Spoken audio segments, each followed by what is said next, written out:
payload being sent to space, which today is Cygnus.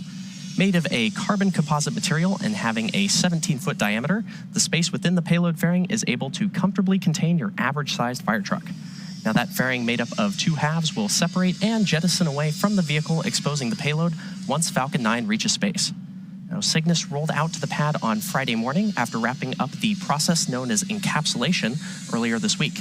This payload fairing was specially customized to accommodate late load operations on the pad, and we'll talk a bit more about those modifications later on in the program.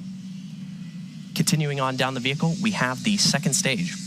The second stage is powered by a single Merlin vacuum engine, or MVAC, which is optimized to perform in the vacuum of space. After stage separation, the MVAC will ignite and carry the payload to its final orbit. Now, the Falcon 9's first and second stages are connected via a black inner stage, which houses the MVAC engine and the system that decouples the two stages during stage separation. And below that is the first stage, which is powered by 9 Merlin engines. These 9 Merlin engines provide the initial thrust to lift Falcon 9 off of the ground through the lower, thicker part of the atmosphere. Each of these Merlin 1D engines delivers about 190,000 pounds of thrust at sea level, which gives Falcon 9 a combined 1.7 million pounds of thrust. Now, after stage separation, Stage 1, also called the booster, will return to Earth for recovery and reuse on a future mission. For today's mission, we'll be attempting to land this booster at Landing Zone 1 at Cape Canaveral Space Force Station in Florida. And this mission will mark this booster's 10th launch and landing, having previously flown AX-2, Euclid, AX-3, CRS-30, SES Astra 1P, and 4 Starlink missions. Now, weather continues to be a watch item for today's launch from Space Launch Complex 40, and we'll continue providing you updates as the clock ticks closer to T0. For now, let's learn a bit more about the spacecraft delivering roughly 8,200 pounds of science and supplies to the International Space Station.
Now, in order to support Cygnus missions, SpaceX designed a custom fairing and payload transfer truck with a mobile clean room to support late load operations, which happen while the rocket is horizontal and on the pad deck. Late load refers to loading cargo in the final hours before launch and after the spacecraft has already been encapsulated within the payload fairing. Now, with 8 minutes and 24 seconds to go, we continue to be go for launch, and we'll continue to provide updates on the weather as we get closer to T0. For now, let's head back to Courtney for a closer look at the science on today's mission.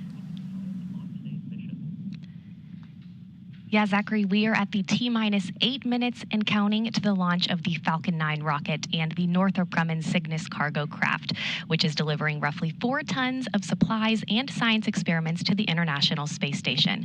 Now, science is the prime focus for crews living and working on the station, and today's delivery run aims to observe the development of blood vessels and engineered liver tissue, evaluate liquid and gas flow through porous media, demonstrate the production of many bloodstream and immune stem cells, and much more. Let's take a quick look at the science aboard Cygnus. Northrop Grumman is set to launch its 21st commercial resupply services mission to the International Space Station, carrying science to further NASA's missions to deep space and benefit life on Earth. A packed bed reactor will test how microgravity affects the simultaneous movement of gases and liquids. Results will aid the design of various space systems, including life support systems. Researchers will continue testing a technology to produce stem cells in space, aiming to improve outcomes for patients with certain blood diseases, autoimmune disorders, and cancers. Microscopic organisms will travel to station to provide crucial insights into how spaceflight affects the ability of damaged DNA to repair itself. Demonstrations are educational videos demonstrating STEM topics in space for students on Earth. For this mission, astronauts will use a balloon, a penny, and a hex nut to examine centripetal force. Discover more about all of the science making the journey to the orbiting lab at nasa.gov/ISS-science.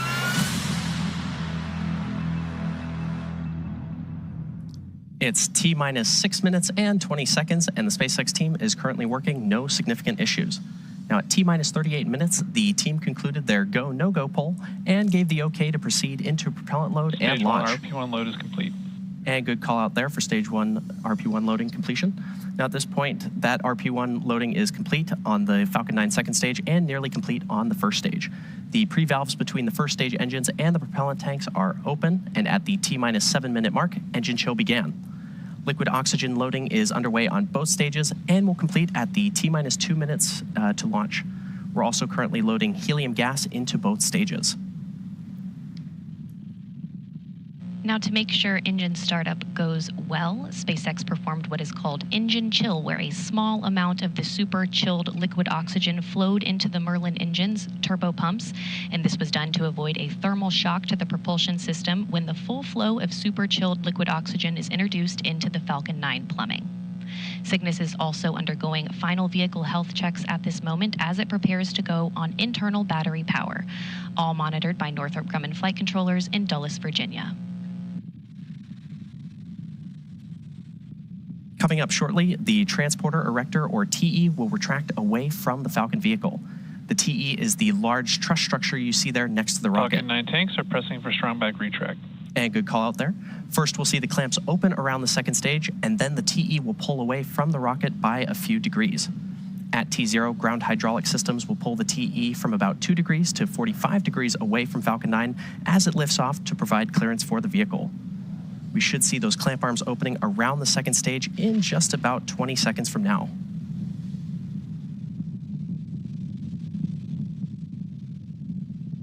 Strong back lower has started. And good call out there. Falcon 9's fuel consists of both a propellant and an oxidizer. For our Falcon vehicles, we use a refined kerosene called Rocket Propellant 1, or RP1, and liquid oxygen, or LOX. And there you can see those clamp arms opening around the Falcon 9 second stage. We'll then start to see the strong back recline away from the vehicle.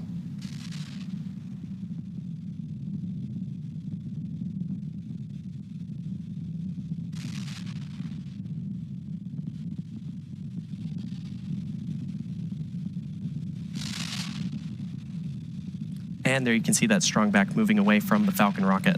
Now, you may have noticed the white clouds building around the Falcon vehicle. Those white clouds are the chilled gas above the LOX tank that we vent overboard to maintain pressure in the tank as needed. And when that vented oxygen comes out into the warm Florida air, it condenses into clouds.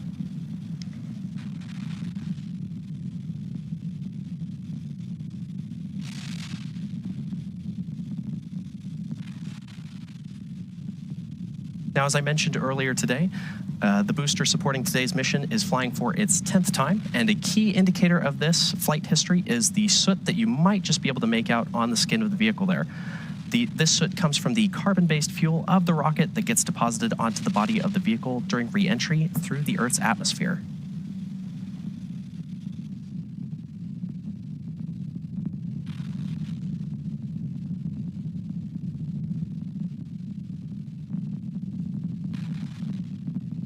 Stage 1 LOX load is complete.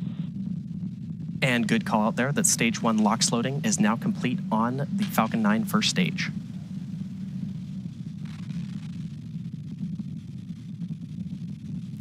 Now checkouts of the second stage thrust vector control actuators are underway. This is referred to as an engine gimbal or wiggle test. This is when SpaceX moves the nozzles ever so slightly to make sure that the guidance hardware is acceptable for flight. SpaceX does the same checkouts on the first stage engines, and that happens just seconds before ignition.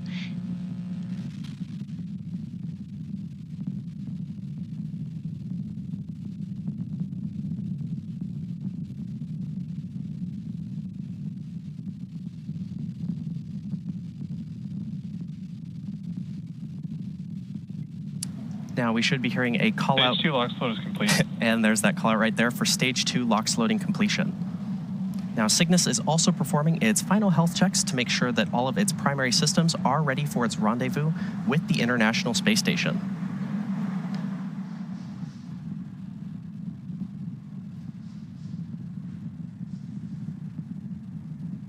And as I mentioned earlier, those white clouds you see around the vehicle are complete. Gas launch closeouts has started.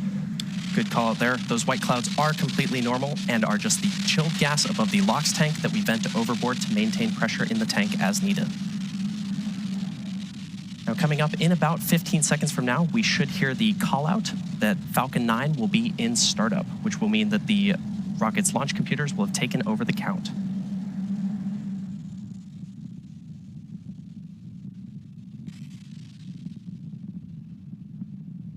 Falcon 9 is in startup.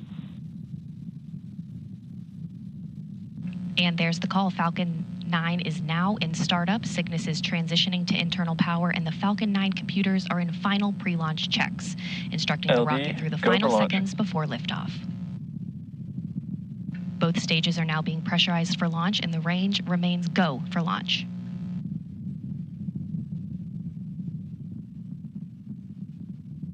T-minus 30 seconds.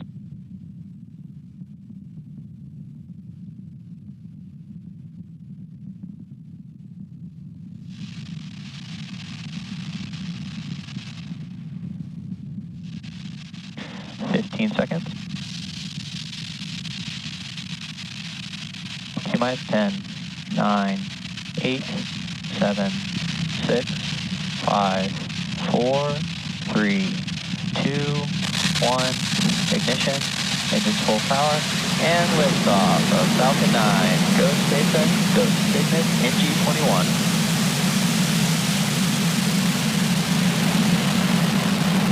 Falcon 9 and Cygnus take flight. The SS Dick Scobie is en route to the International Space Station. Stage 1 propulsion is nominal.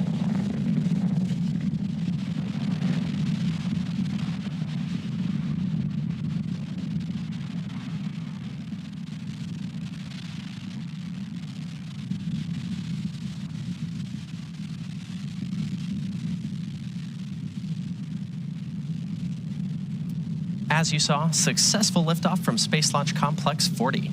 Power and telemetry nominal. Good call out there. Coming up in just about 20 seconds from now, we should hear a call out for max Q.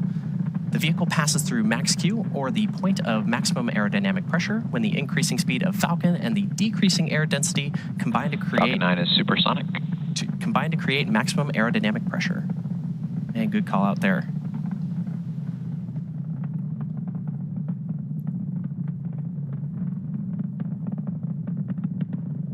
Max Q. And there's that call out for max Q. Coming up next are 5 events which will happen in rapid succession: main engine cutoff, stage separation, second engine start, boost back burn start, and then fairing separation. Main engine cutoff, or MECO, is where all 9... Back chill started. Good call out there. MECO is where all 9 M1D engines on the Falcon 9 first stage shut down. This is followed by stage separation or the separation of the first and second stages of Falcon. A few seconds later, the Merlin vacuum engine on the second stage will ignite to boost Cygnus to low Earth orbit, and this is called out as Second Engine Start 1 or SES-1. After that, Falcon 9's first stage will... Vehicle is following a nominal trajectory. After that, Falcon 9's first stage will ignite again to orient itself to head back to land. And shortly thereafter, the two fairing halves will separate and expose the spacecraft to the vacuum of space. We should be hearing the first of those callouts happening in just a few moments from now.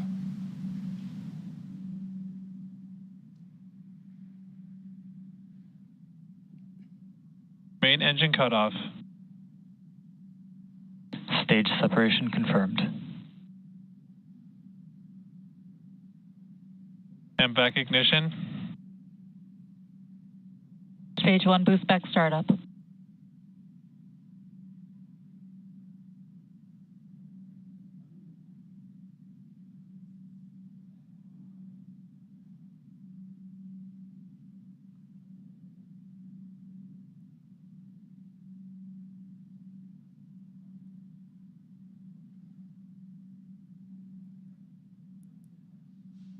Fairing separation confirmed. And there we heard the callouts for all 5 of those events, which again were MECO, followed by stage separation, then SES-1, boost back burn start, and fairing separation. Now coming up shortly, we should hear a callout for completion of the boost back burn on the Falcon 9 first stage. This burn, which will last in total about 50 seconds, is the first of 3 burns the booster needs to go through to make its way back to landing zone 1 at Cape Canaveral Space Force Station in Florida. Boost back shutdown. And there's that call out for boost back shutdown on the Falcon 9 first stage. Now, if you're just joining us, you're watching a live Both vehicles are following nominal trajectories. Good call out there. If you're just joining us, you're watching a live webcast for NG-21, Northrop Grumman's 21st commercial resupply services mission to the International Space Station. This is SpaceX's 74th mission for 2024 and the 5th flight to the orbiting laboratory this year. Now, in order to make its way back to land today, the Falcon 9 first stage has 2 more burns to execute. Next up is the entry burn, where 3 of the Merlin engines will reignite. This helps to slow the stage down as it re-enters the upper part of the Earth's atmosphere. And following the entry burn, the booster will go through its landing burn. And this is a single engine burn that brings the vehicle speed down rapidly in order to land back on Earth. We should be hearing the call out for that entry burn in just about 2 minutes from now.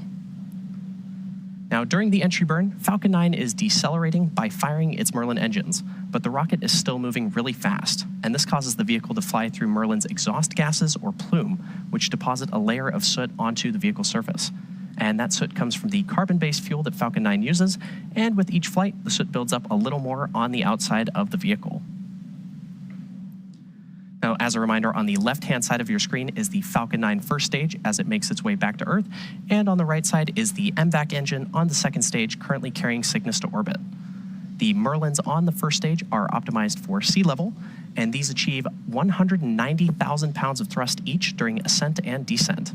Now, the MVAC engine, with a much wider nozzle, is optimized to 220,500 pounds of thrust in vacuum.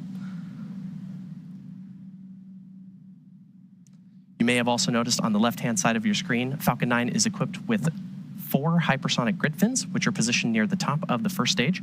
And stage 1 is using nothing but grid fins for steering as it returns to Earth. They orient the rocket during re-entry and guide it during its descent back to Earth.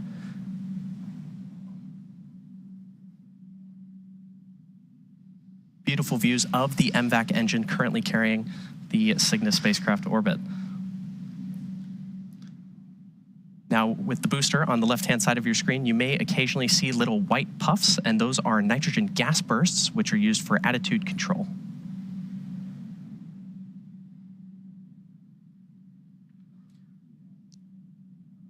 We should be hearing that call out for the entry burn of the Falcon 9 first stage in just about 10 seconds from now. Both vehicles continue to follow nominal trajectories. Good call out there. Now, that entry burn will be for the first stage, which is on the left-hand side of your screen. Stage 1 entry burn startup. And good call out there for entry burn startup on the Falcon 9 first stage.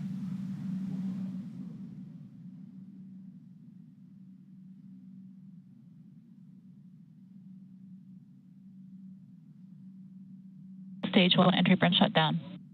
And there's that call out. Stage 1 FTS has safed. And there's that call out for entry burn shutdown on the Falcon 9 first stage. Now, the first stage is also equipped with 4 landing legs made of state-of-the-art carbon fiber with aluminum honeycomb. Placed symmetrically around the base of the rocket, they deploy just prior to landing. If successful, this will be the 10th time that we've recovered this particular booster and the 335th time that we've recovered Both vehicles continue to follow nominal trajectories. 335th time that we've recovered a first stage booster since our first successful landing in 2015. And we did have a good call out there for vehicles following nominal Stage 1 trajectories. transonic. Amazing view of the Falcon 9 booster as it makes its way back to landing zone 1 at Cape Canaveral Space Force Station in Florida.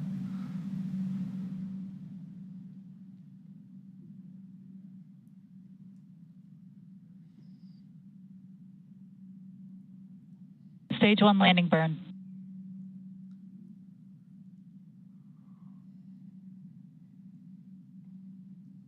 Landing leg deploy.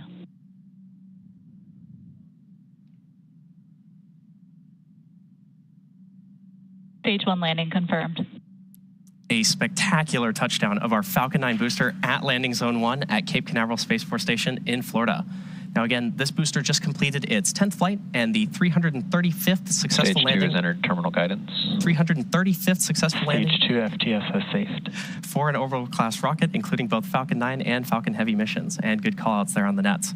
Now coming up at around the 8.5-minute mark, we should hear a call out for second engine cutoff 1 or SECO 1, which is when the MVAC engine on the second stage shuts down. And that'll conclude the roughly 6-minute burn by this engine needed to get Cygnus into the proper orbit for eventually intercepting the International Space Station. We should hear that call out in just a couple moments.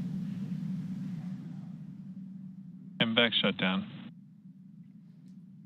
And there's that call out for the MVAC shutdown on the Falcon 9 second stage. We're now waiting for confirmation of good orbit. Nominal orbit insertion. And there's that call out for nominal orbital insertion. At T plus 9 minutes into the mission, and the second stage has one last major task, commanding separation of the Cygnus spacecraft just a few minutes from now. Now, for those of you just tuning in, you're watching a live webcast for NG-21, Northrop Grumman's 21st commercial resupply services mission to the International Space Station. This is SpaceX's 74th mission for 2024 and the 5th flight to the International Space Station this year.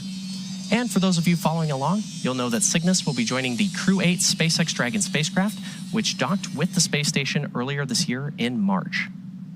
Now, both Northrop Grumman and SpaceX have a long history of supporting the International Space Station with cargo missions like today's. SpaceX's first commercial resupply services, or CRS mission, CRS-1, launched in 2012 and made history by restoring America's capability to deliver and return cargo to the station.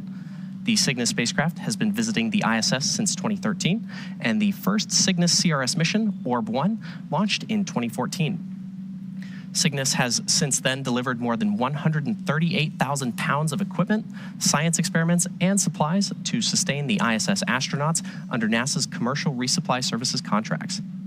Now, the most recent cargo resupply mission was SpaceX's CRS-30 mission on March 21st, 2024, delivering 6,262 pounds of scientific research, crew supplies, and hardware to the orbiting laboratory. Dragon later returned to Earth with 3,961 pounds of cargo. The CRS partnership has helped build a strong American commercial space industry that will soon take us to destinations beyond low Earth orbit. In fact, these missions are providing critical learnings that will help us develop a human presence on the Moon and Mars, which will require a steady supply of cargo missions to grow and thrive.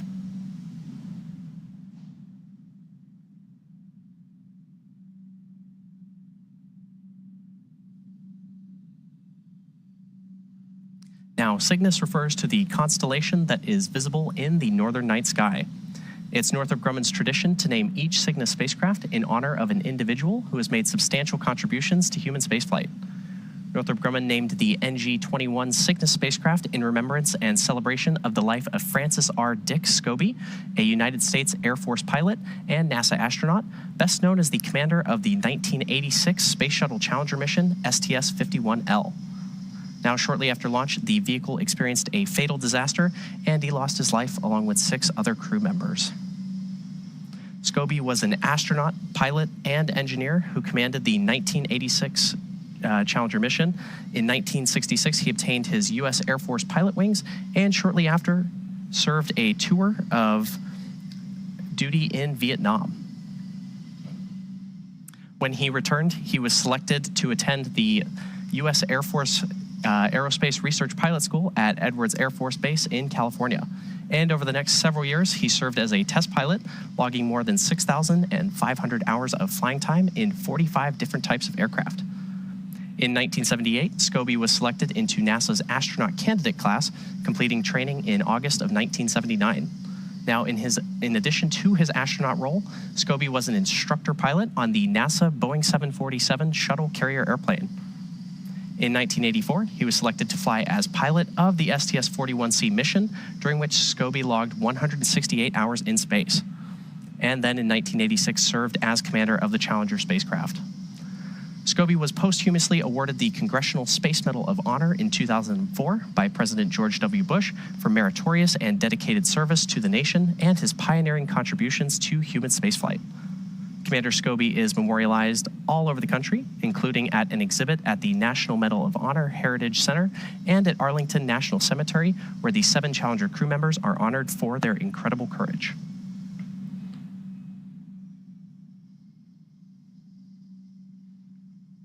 We're currently at T plus 13 minutes and 12 seconds and counting, and we're expecting to hear the call out for payload deploy at around the T plus 14 minute and 36 second mark.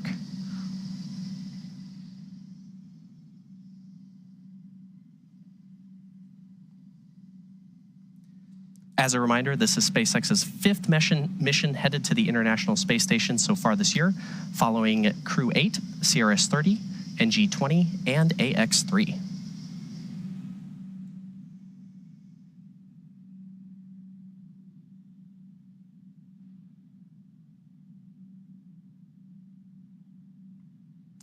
Following separation, Cygnus will have a nearly 40-hour transit to the space station, where the station's Canadarm2 will grapple Cygnus and the spacecraft will attach to the Unity module's Earth-facing port for cargo unloading by the Expedition 71 crew. We should be hearing that call out for payload deployment in just about 25 seconds from now.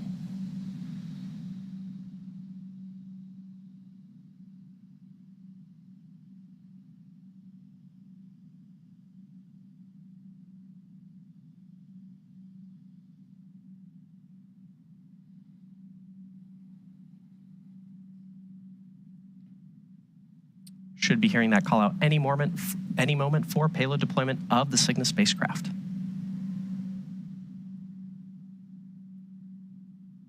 Cygnus deploy confirmed. And there you have it, a successful spacecraft separation. The Cygnus spacecraft is now on its way to the International Space Station, and as mentioned, is expected to arrive about 40 hours from now. And with successful separation, that's going to do it for me here in Hawthorne. Be sure to check SpaceX.com/launches for a schedule of our upcoming missions. In the meantime, Courtney, what's next for Cygnus? Thanks, Zachary, and welcome back into the International Space Station Flight Control Room here at the Johnson Space Center. Next up will be the deployment of Cygnus's solar arrays, scheduled to begin at about 2.5 hours after launch, and it should take about 48 minutes to be completed. Once those arrays are deployed, we will provide an update on the station blog with the latest news. But joining me now on the phone is Bill Spetch, the Operations Integration Manager for the International Space Station program. Bill, thanks for joining us, and how significant was today's launch as partners collaborated to send Cygnus on its way to the station? I will tell you, today's launch is very significant, as all of our missions to the ISS are. Each mission delivers critical resupply items to the vehicle, food, water, critical spares, but most significantly, it delivers the hardware and samples to conduct the groundbreaking science that is only possible on the ISS.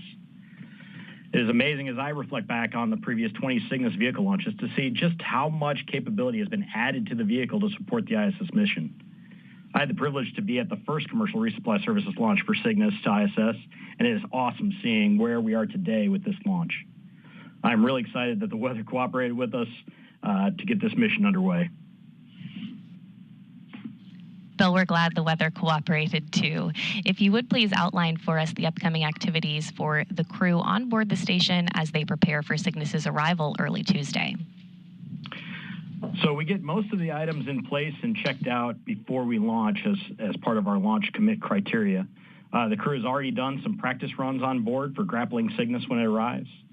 Closer to the arrival, they will set up to monitor its approach to the capture point before ultimately grappling the spacecraft with the robotic arm.